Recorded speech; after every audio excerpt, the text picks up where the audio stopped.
Well, good afternoon, ladies and gentlemen, girls and boys, creatures and critters of all shapes and sizes, cohorts, conspecifics, carbon-based life forms, the newest members of our conservation family, and the newest superheroes from life. Welcome to the world-famous 100-year-old San Diego Zoo! Yay! I like this. It's a very polite group. Ooh, I scored. Yeah.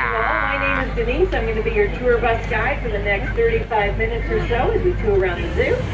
See what the animals are up to. Talk about what we see along the way. It looks like the clouds are moving in. I hear it's supposed to rain tomorrow, so that's actually good. It's going to cool the place off right now. And that means the larger animals were more prone to be active. Yeah. So that's all good news for us. All right, let's get ourselves over to the other side of the front plaza. As we do, we're passing by our iconic Flamingo Lagoon over on the right-hand side. Those are Caribbean flamingos over there. And beyond the Flamingo Lagoon is the Lost Forest, where you'll find all of our apes, most of our monkeys, and our walking aviaries. The part of the zoo that's way out in front of us where the umbrella door is the Discovery Outpost. That's where you'll find the Children's Zoo, the Reptile House, one of the 4D theaters, and the exits. Yeah.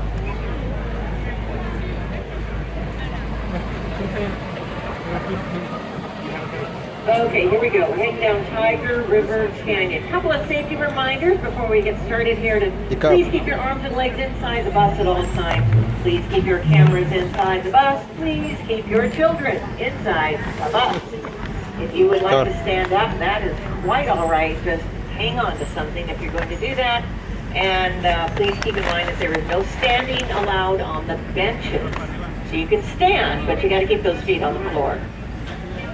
No sneezing allowed either. What's this moment? All right, here we go, heading down Tiger River Canyon. So here's the deal. Lots of rainforest areas around the zoo. This is one of them. This is our Southeast Asian rainforest area. We have a lot of plants here at the zoo. A lot of them are endangered. We are a botanical garden, technically speaking. And we're trying very hard to unendanger those endangered plant species along with the endangered animal species that we have here as well. All the zoos in the United States these days are still called zoos, but we're fundamentally conservation organizations because there are so many endangered species out there.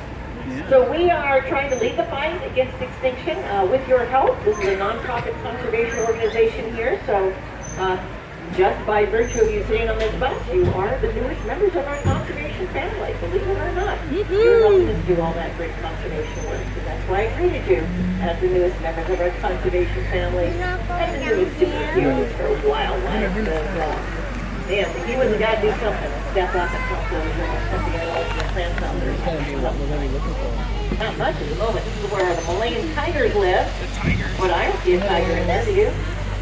Anyone see a tiger? Where's the tiger? Oh, he's in the back corner? Which back corner? On the bottom? In the top. Oh! In the top. Oh, well, he may have moved because I don't see him from up here. Oh, he's way the heck up there. Okay, we're going to do a little boost now. I'll go by really slowly, so just look back, way back over your right shoulder, and you'll see him up there. He's lying down. His big brother was on the other side of the bamboo up there, so he likes to go up and hang out with his big brother. All tigers are solitary, but they still like to hang out with their little mates from time to time. The two Malayan tigers that live in this lower area that we're going to pass right now are not fully mature yet. They're still they're about 3 years old or so. And as I said, they are Malayan tigers. All tigers are endangered. Every single species helping us do that. Let's see what's going on up here. This is our river hippo pool coming up on the right. Our 2 river hippos are in there today, Mama and her baby girl. Mama Funani, or Mama Fu, we call her for short, and then her little baby girl's name is Devi. D-E-V is a Victory I. And little Debbie's going to be 2 years old in not too long, in March. She has her 2-year-old birthday. Like you, you're 2 years old. It looks like they're way back in the corner there when the folks are standing under the water. Hippos spend almost the whole day under the water. That's what they do in the wild, too. It helps protect their skin from the sun and from the insects. They also produce their own sunscreen right in The monkey. inside. See? Ellen swamp monkeys and red-tailed monkeys. You can tell them apart because the red-tailed monkeys have a red tail. The Ellen swamp monkeys See the do not. monkey? The structures that you see out there are called utilitrees. We use utilitrees in lots of our enclosures. All zoos do these days. And the utilitrees are built to suit specific species. For the monkeys, they look like climbing structures because they allow monkeys to jump around in their enclosure, which is what monkeys select. And as we do, we are coming right up alongside our African marsh area. It's right over here on the left. A variety of bird species in here, and my favorite ones in here are the great white pelicans in the back there, the big white birds. One of them in the pond, 3 of them up on the shore there. Great white pelicans come from Africa. They are the largest of all the pelican species. They have the second widest wingspan of any bird on this entire planet, over 12.5 feet wide, which is wider than the bus is, by the way. So if we plopped one on the front of the bus and spread the wings out, yeah, wider than the bus. They're enormous birds. The only bird that has a wider wingspan is the albatross. But look up at the tree and you'll see, oh my goodness, all sorts of wildlife up here. Got a couple of blue herons up there and a bunch of white egrets up there, which I'm sorry to say are not part of our bird collection. They are what we refer to in the zoo biz as freeloaders, because that's what they are. They just live here in San Diego, and they know a good thing when they see it, so they fly in the morning. We do feed them, because that's how we roll. And then when it gets dark, they leave. Freeloaders, all of them. And I say that with the utmost of love and light. The yellow sign that we just passed is one of the kangaroo bus stops. There are 4 of those kangaroo bus stops located all around the zoo. We're going to pass all of them on our tour, and I will try very hard to point because they're polar bears. They love raw carrots. One day we drove up in a tour bus here, and our male was out in the pool, just like he's in a jacuzzi, with a carrot in each hand and just sitting there, you know, like he's drinking cocktails in the jacuzzi. It was hilarious.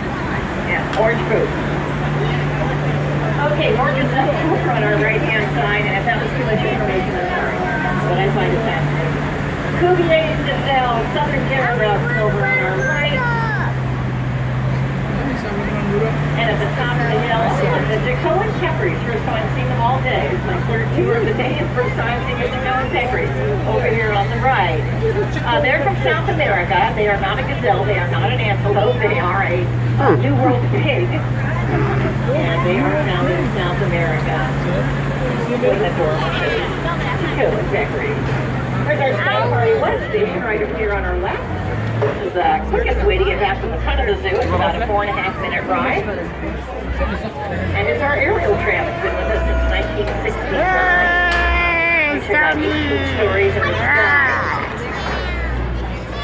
And it was built by a company from Switzerland way back in 1969. Okay, hang on, don't cross that road yet. There's one of our other 4D theater on the right. Remember, the other one is in the Children's Zoo. Mountain lions are over on our left-hand side, and they are up on top of the stone wall right across the way there on the left. So as we roll by, just here in there, and you'll see one of the male is right over here on the left. Over your right shoulder, you'll see one of our main wolves hunkered down right up against the wall there. We have 2 females that live in here, and not a wolf at all. They were misnamed when they were first identified. That was over 100 years ago before DNA technology. And now we know they are not related to wolves whatsoever, but the name has stuck. We still call them Maine wolves. They're found in South America. They're a very solitary animal, which is very different from what wolves do. They're also unable, completely in case Zoo is our walk-through living museum. Opened up back in 2009, and it focuses on Southern California 13,000 years ago. It kind of talks about the animals that used to live here that are now extinct, like the giant sloth and the Columbian mammoth, the American lions. Yes, we have lions in Southern California 13,000 years ago. The hyraxes over here on the left that used to inhabit all of North America, and they were the size of horses back then, and they just gradually decreased in size as time went by. It's a little easier to survive when you're smaller than if you're larger. The closest living relative to the hyraxes, like the ones over there, is, believe it or not, the elephant. They share a lot of commonalities between them. The structure of their foot. They also have little tusks, little tiny tusks in their mouth like elephants do. It's hard to see them from here, but they have little tiny tusks on their upper jaws, just like elephants do. And over here on our right-hand side, we have the African lions, reminiscent of the American lions that used to be in North America 13,000 years ago. Beyond the lions, way over on the other side there, the Columbian mammoth model. Columbian mammoths used to roam around in Southern California, Northern California, or North America, sorry, 13,000 years ago. They unfortunately now are extinct. The American lions occur to extinct lions around. That's our male and our female, and Barney is the male, and Kosha is the female. So those are the African lions. They're the only social big cat. Only the big cats are solitary, like the one that's right there on the right. Oh my gosh. That's one of our jaguars. Where'd he go? Where'd he go? Did he go around the other side? The jaguars are the largest cat in South America. Oh, there you go. Largest cat in South America. They're found in the rainforest of South America, so they are one of those really valuable rainforest animals that we're trying so hard to protect. And you're doing it too. Every time you take a reusable bag with you to the store, it really does help protect the rainforest because it helps to shrink your carbon footprint. Anything that does that helps the rainforest and all the animals that live there. Rainforests cover less than 6% of our planet, but over 50%. Yeah, I've got a couple of bears, tapirs across the way, also from South America, and some capybaras over there, the largest rodents on the planet. And that's our black-spotted goose over there, standing on the log. Both the capybara and the tapir are prey animals of the jaguar. It's interesting that they're located right across from the jaguar. Don't know how they feel about that. Oh, goody, we made it to the elephant. Oh, and some guanacos over here on the right, also from South America. Not prey animals of the jaguar, they're found in the grassland area. Elephant. So we have 5 elephants here all together, and they're all retired. They're no longer reproducing. 5 females, and we've got one standing down here at the feeding trough, and then another one over by the utility. Now that's an elephant utility. Notice how different it looks from the monkey utility that we saw earlier. The monkey utility, more designed like a climbing structure, as we said before. The elephant utility constructed to be a rubbing utensil for the elephants. Elephants love to rub up against things. They get itchy and scratchy, and so they rub up against trees and big structures like these to scratch and itch, and sometimes they just like to lean against them. So they have to be able to withstand the push of an elephant.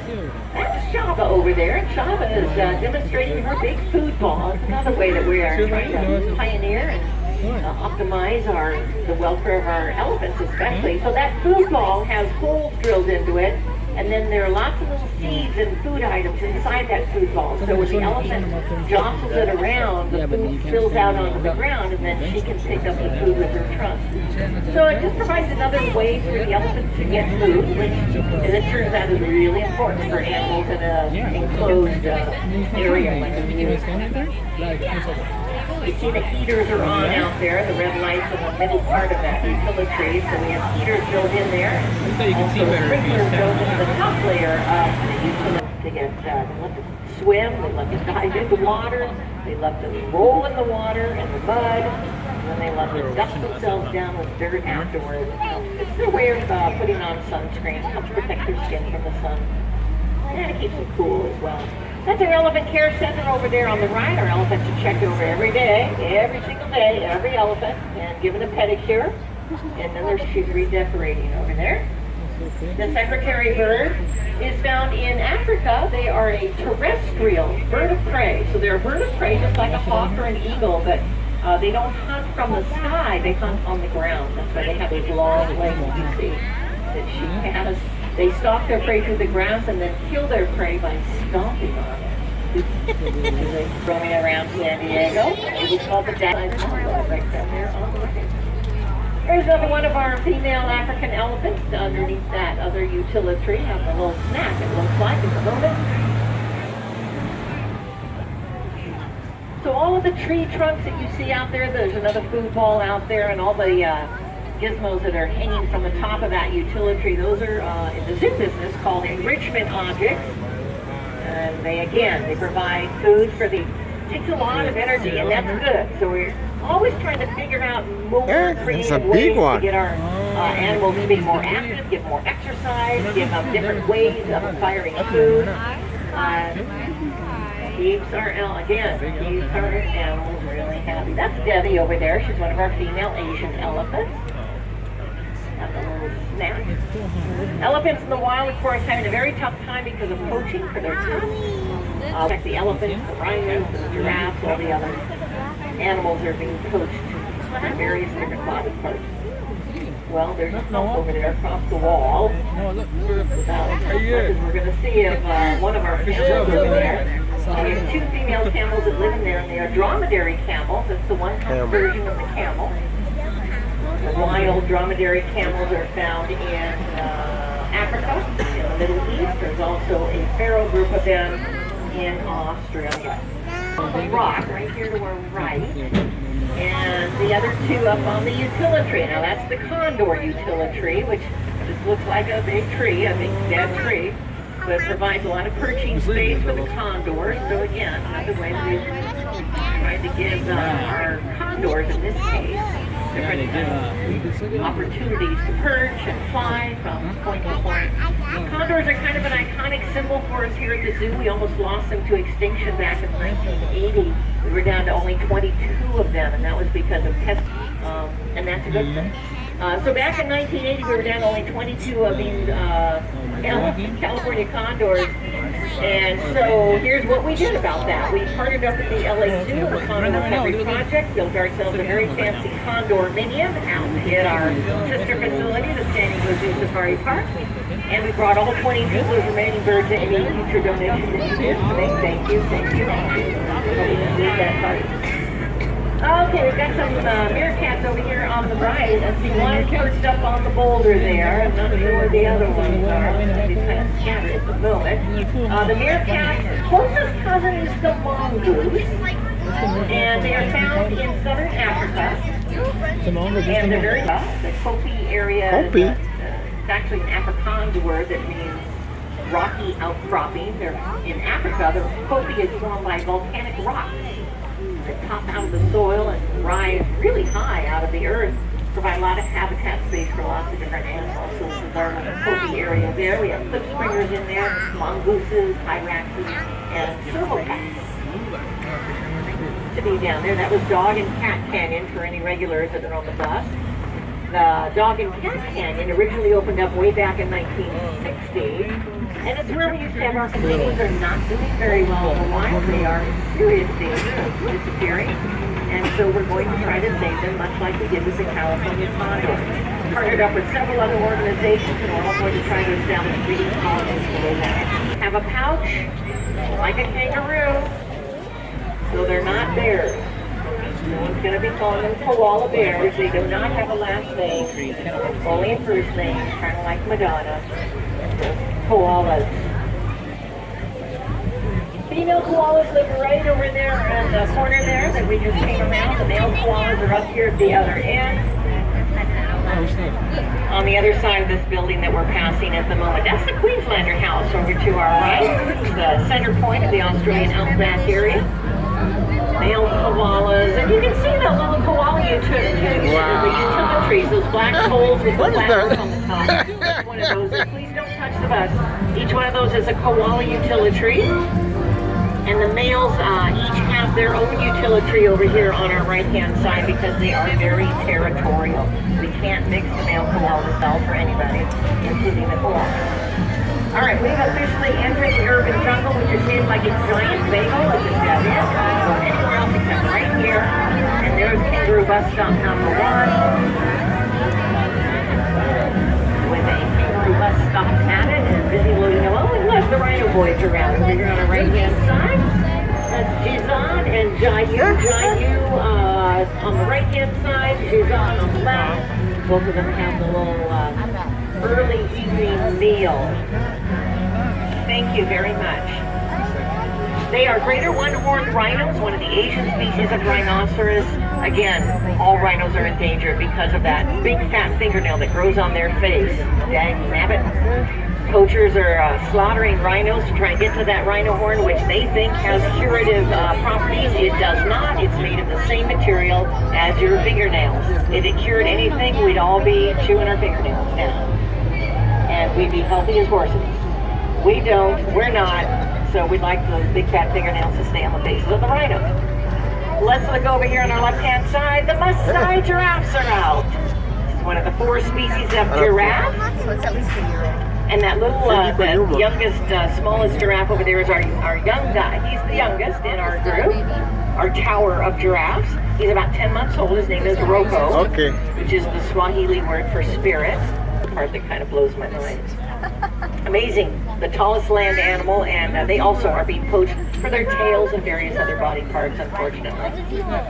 Oh, look at this. Zari, our Grant zebra. Zari and Sophia Loren, the miniature Mediterranean donkey over here. They are best friends, BFFs, these two, and they are 2 of our many animal ambassadors. The animal ambassadors here at the zoo are the animals that go out into the public. They go to hospitals and schools and talk shows and try to raise awareness, get our conservation message out to other people and get people on board with what we're trying to do here. It's endangered species. So they play a very important role in our education and outreach. Our Red River. Hi, Murphy. How are you? Hi, Murphy. Where's Mina? Mina. They are from Africa. The Red River hogs are just an adorable pig species. They're part of the Old World pig group, contrary to the New World pig group that the Chicoan peccaries belong to that we saw earlier. Okay, 3 years old on the left. So they're not full grown. They're going to put on at least another 1,000 pounds of them. So they're, it's a big animal. They're rhinoceros. They belong to the odd-toed hoof animal group. So that means they're related most closely to horses and taters. Versus the even-toed hoofed animal group, like giraffes and deer and what else?